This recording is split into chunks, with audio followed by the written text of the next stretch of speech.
The number of people who believe today that they can transform the world is one of them, like a Raskolnikov.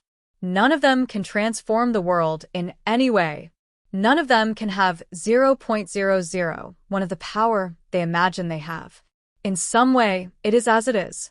You look at everything under the category of the only certainty that exists, which is the certainty of death. That is, you know that you will die one day. You know that the instant you die, your life can no longer undergo transformations. You know that you will have reached your complete and definitive form, symbolized, as he already told you, in the coffin, the hexagonal coffin, which imitates the second, symbolizing the 6 days of creation and, therefore, the end of the cycle of transformations, right? So you will look at life under the aspect of this final form that you will have acquired. At the moment of death, then, evidently, everything that is transitory will be looked at in the light of what is definitive. Without this, and all pretense of knowledge, of morality, of right conduct, etc., it's illusion, it's all imitation, it's all nonsense, right? It's all immense futility then. The ability to persevere in this attitude, described here by Layla, is the thing. Let's see the attitude. Central in learning philosophy, and it is, in fact, an exercise. Psychological, a spiritual exercise, and not learning.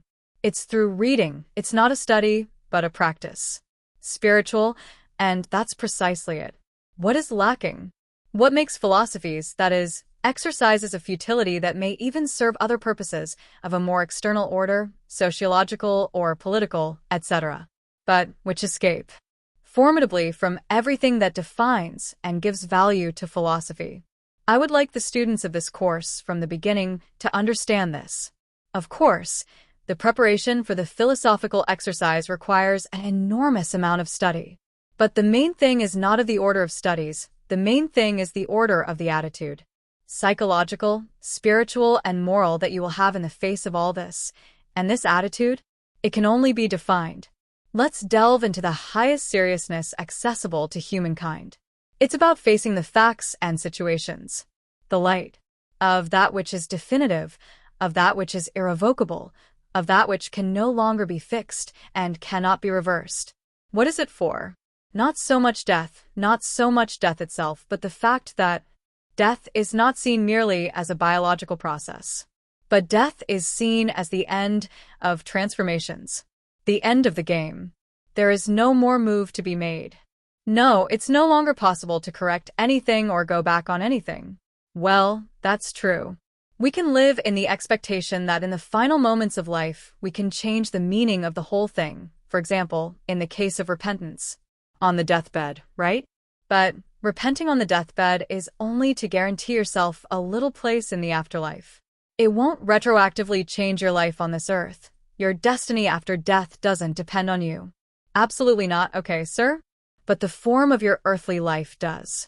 And the form of that earthly life depends on you, to the extent that you face it. The light of the fact of death, and the light of the fact of life after death. Right? You don't even need to believe. Life after death. Just see that you will die, and that. At that instant, you will acquire your definitive form, and it will no longer be possible to go back, correct mistakes. It's not about recovering lost elements, etc., etc. That is, what was, what wasn't, will never be. Isn't that right? Seriousness and sincerity are only possible at this level because the rest is all futility. The rest when you are acting. Not in the line of under inspiration, selling this knowledge of this, the recollection. But you are acting according to the expectations of the moment. These expectations are what other people's opinions are. That is to say, their own desires, illusions, etc., etc. It's pressure. It's worse to fill. We begin here with the pressure from my colleagues. Is that right? It's the pressure from family. It's the pressure from work. It's the pressure from the boss. It's any external nonsense that is perfectly transient. If he has sacrificed only his vanity, his ambition. But if it's to favor his wife and children, that's fine. But sometimes he sacrifices precious things. Things that are spiritually precious for the sake of himself, his family, success, and power. Reaching a certain age, he sees that he did it and sees that it wasn't worth it. Evidently, he sees that it was. That concession only served to corrupt him and his own family. Is that right then? Everything we studied in philosophy will be just futility, frivolity, nonsense. If it's not done with the spirit? Anything you read or meditate on about philosophy has to be perfect, let's say, with the image of death in front of you. Or take a spoke of the ideas of shipwrecked sailors. He said that only those ideas that still have some importance for the shipwrecked sailors are worth anything, like Freitas drowning. What do they cling to? To a plank, so as not to be swallowed by the waters. Let's say how many of his ideas, how many of his beliefs survive at this moment. Some survive, I'll say. But most don't. Everything that was important at another time. Not everything that was important at the time. Only a very small fraction will remain alive and active at this moment. If I could recommend to you an experience that is particularly educational in this respect would be the experience of risking death.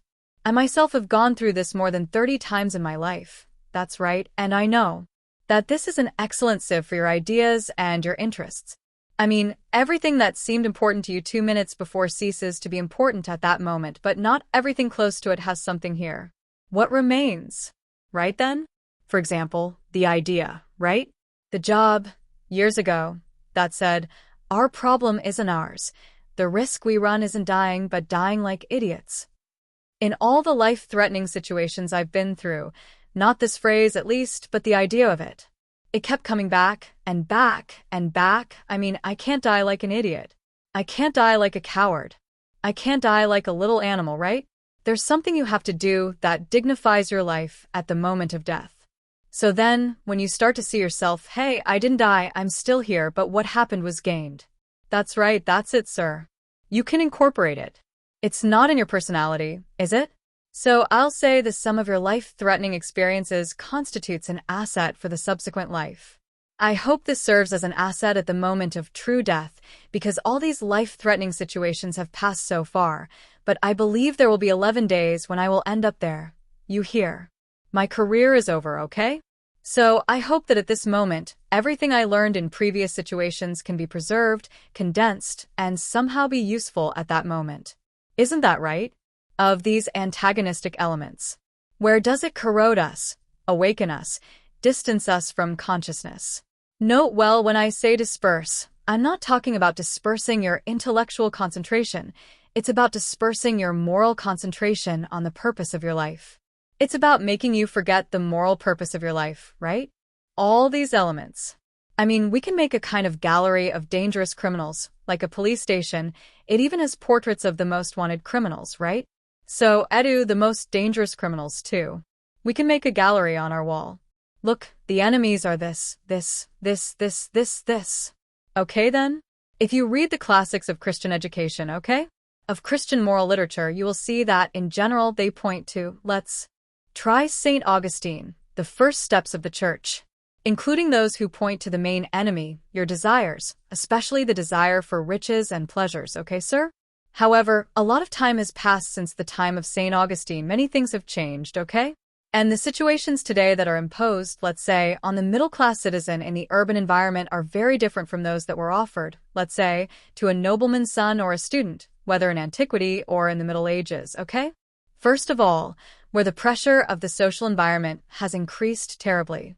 Today we are no longer able to conceive of the atmosphere of freedom that these people enjoyed in antiquity in the Middle Ages. It's a stereotype, right, that it runs through our culture. And who believes in that myth, the year of history, the history of growing freedom? Imagine that today we have civil liberties, civil rights, etc., that those guys didn't have back then. So they lived oppressed and very well. Does this growing freedom reflect legal history? It's not social history. Yes, legally speaking, we've conquered a lot of rights. But the legal is only what matters in the courts. It's not what decides our daily conduct. But I played on the idea of our daily conduct.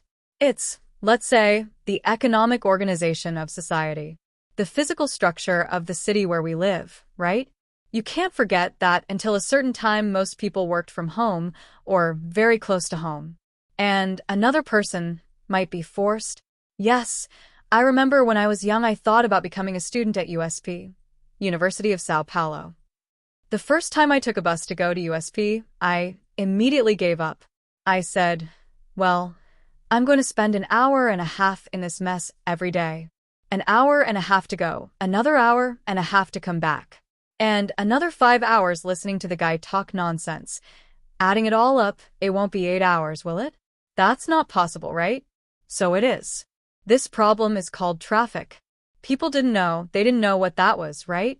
So, You can't imagine someone leaving on horseback or in an ox cart, encountering a traffic jam of horses and not being able to get to their job, right? Whether in the Roman Empire, in the Middle Ages. In that situation, it's inconceivable. I mean, the set of external pressures that fall on our lives today is immensely greater than it was in any previous era. I mean, we can date I sent from the modern organization of society. How does it start? As an industrial society. Today we are no longer in an industrial society, but rather in a service society, but that's where it starts to get complicated. Where? From the late 18th century, early 19th century, the so-called Industrial Revolution. So, to the same extent that it created an enormous amount of wealth and an availability of services that would have been unthinkable in other eras, it also created a set of pressures and demands. It's true that if any, let's say, peasant or bourgeois from the Middle Ages saw this, they would die of terror. And to think that they would have to live under this pressure all the time? First of all, let's say, the pressure of schedules. We forget that, for a long time, there was only a strict schedule for monks. Only monks had set times for doing things. right? The other schedules, for everyone else, were highly flexible. Right? Meaning, what time, for example, does the peasant have to get up to work in the soil? Right? It's not a precise schedule. That varies according to the time of year and according to their convenience. Right? And what if they didn't want to get up to work? One of these things wouldn't make the slightest difference. Right? So, where the pressure of schedules didn't exist, it did exist for the monks, but it was a pressure of a disciplinary, moral order, which did them good and which they desired. Isn't that right, then? Since today he had to sleep.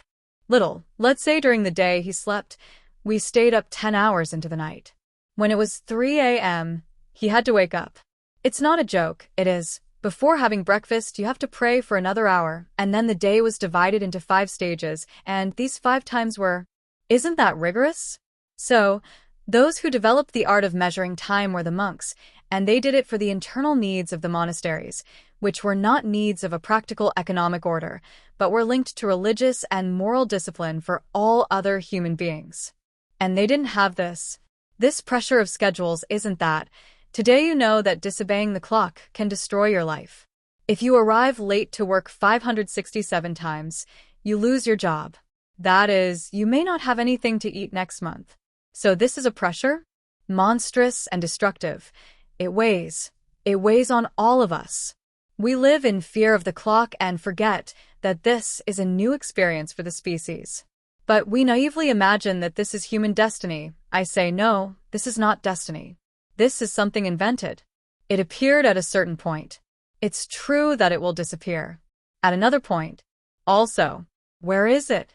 The rigid separation between work time and leisure time that we have today didn't exist. No. For most of the time, in most civilizations, the 2 elements, the work element and the playful element, were so, let's say, indistinctly mixed. It's true that they didn't need a specific day, a specific date. Is that right for yours? Is your leisure time right? For example, the peasant planters who worked singing. Can you imagine a modern factory where people work singing? It's not possible. You're going to sing your prayers, you lose your job? And yet, generations and generations and generations of peasants worked singing. Now let's stop and have fun. I'll stop and have fun because we're having fun here. I understand.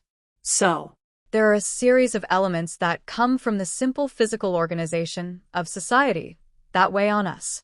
These demands can become quite distressing, not only because of their presence and the pressure they exert, but also because of their absence. Because when you lose that connection, for example, you lose your job, you lose your schedule, etc., you become completely lost in society. And you feel isolated, helpless, and persecuted, to the point of becoming paranoid because of something like that. right? For example, I remember when I was young, if I lost my job, I would get desperate to find another one, not only because of the economic factor, but also because the job gave me the whole network of social connections, of means of contact. I mean, the unemployed person, where are they deprived of social contacts? Because you can't talk to your colleagues? Because your colleagues are working. You can't go to his workplace if you're just chatting with him. You can only talk to the guys who are at your job. See how terrible that is? I mean, when you lose your job, you lose your network of friends. You're also forced to build another one outside of it. And so on. Look, this is also a situation. Here, for example, until the year 1800 more or less, very few people knew about this situation. In the place where you were born, you have your network of contacts. If you can't lose it, you have to lose it. If you commit a crime, you're sent away from the city. I mean, no. This issue. Let's talk about ostracism, isolation, modern loneliness. All of that didn't exist, right? That, of course. There are other problems. There's disease, plague, highway robberies, widespread insecurity. It's practically impossible to take a trip without being robbed, right? In Europe, a certain level of police security only existed from the 1819th century onwards, right? It missed out on completely different problems, okay? But these problems weighed on society as a whole, weighed on the community, and didn't pit the individual against the community like these modern problems do, you understand? I mean, most of the expressions that weigh on a modern individual are pressures that isolate them from society. I mean, it's much easier to be marginalized and ostracized today than at any other time in history. The number of people in a big city like Sao Paulo, Rio de Janeiro, who feel marginalized, separated, lonely is enormous, immense. Okay, this never existed at any other time in human history. It's a new factor, okay? And how is it a new factor? It's not part of human nature. Human nature isn't automatically equipped to deal with these situations. Is that right then? All these elements are forces of alienation. But precisely because of this, let's see, they stand between you and your dreams, you and your goals, you and your inner values. For this very reason, they constitute a challenge that can only be faced through for the fragments of your existence, it's possible to try to restore the unity of your consciousness. Right? So that means that this concern that's talking about that old thing, right? It also appears. For a large number of people, I mean in modernity, it doesn't appear before. Why? Because the factors of antagonism, factors of demolition of inner unity were not as pressing, as threatening, as they are in modern society. Right? We can say that in modernity, precisely to the extent that these antagonistic factors appear in large numbers, it develops. For example, when the novel genre appears, it develops from what is a characteristic genre of the 19th century. Of course there are precursors, but the novel is the genre. From the 19th century, it's not where it appears. It entered at the end of the 18th century, beginning of the 19th century, where it appears, it's Fielding, it's Walter Scott, Balzac, etc., who will really define the genre.